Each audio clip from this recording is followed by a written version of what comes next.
Shalom, selamat malam Bapak Ibu dan saudara-saudara sekalian yang dikasihi oleh Tuhan dimanapun Anda berada. Senang kita bisa berjumpa kembali dalam ringkasan Sekolah Sahabat Harian. Dan saat ini kita tiba pada pelajaran yang ke-11 dengan tema besar mempraktekkan kesetiaan tertinggi kepada Kristus. Izinkan saya pada malam hari ini untuk menyampaikan ringkasan yang terdapat pada hari Kamis dengan subjudul Tuhan yang menjadi hamba. Ayatnya diambil dari Efesus 6 ayat yang ke-9. Beginilah firman Tuhan.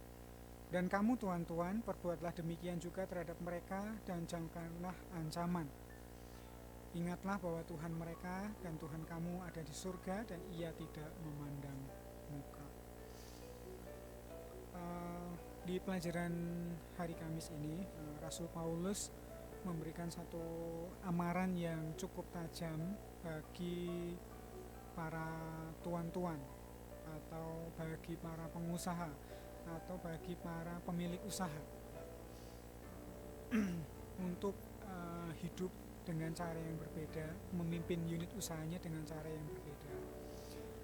Ada satu kebiasaan umum atau praktek umum yang dijalankan pada waktu zaman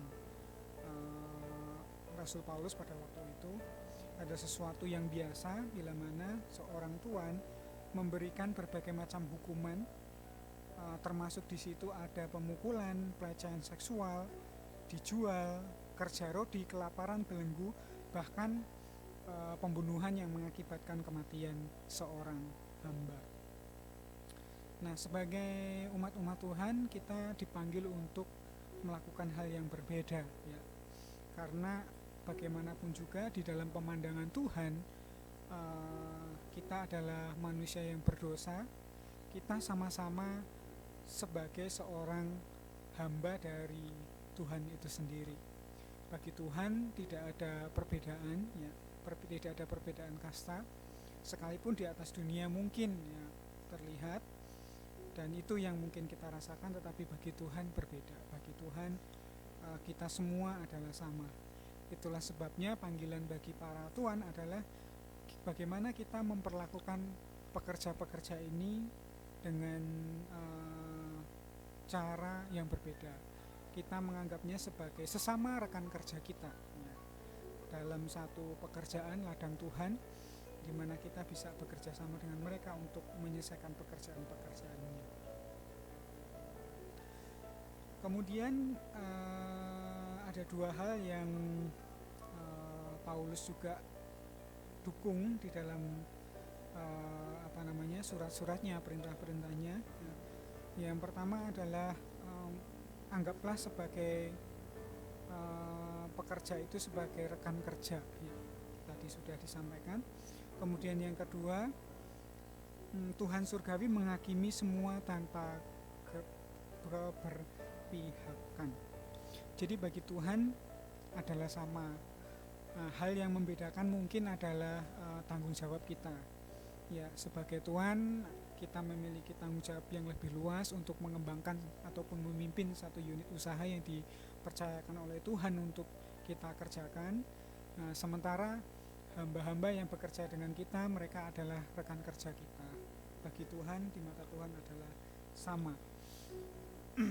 Kesamaan itu meliputi kita adalah sama-sama hasil adopsi, ya, dari anak-anak Tuhan yang telah jatuh dalam dosa, dan oleh karena penebusan darahnya kita memperoleh keselamatan yang sama.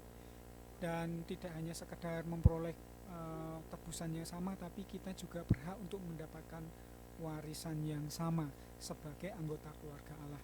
Itulah sebabnya Rasul Paulus, panggilan daripada Rasul Paulus dari pelajaran ini adalah adanya kesetaraan, ya. Mungkin dunia memandang ada perbedaan antara tuan dan hamba, tetapi bagi Tuhan, di mata Tuhan kita semua adalah sama.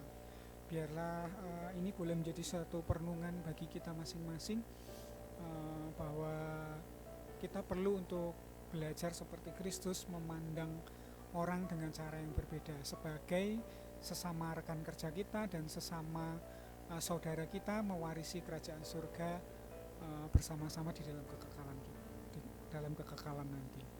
Demikian pelajaran sekolah sahabat yang bisa kami sampaikan. Biarlah ini jadi berkat untuk kita. Tuhan memberkati.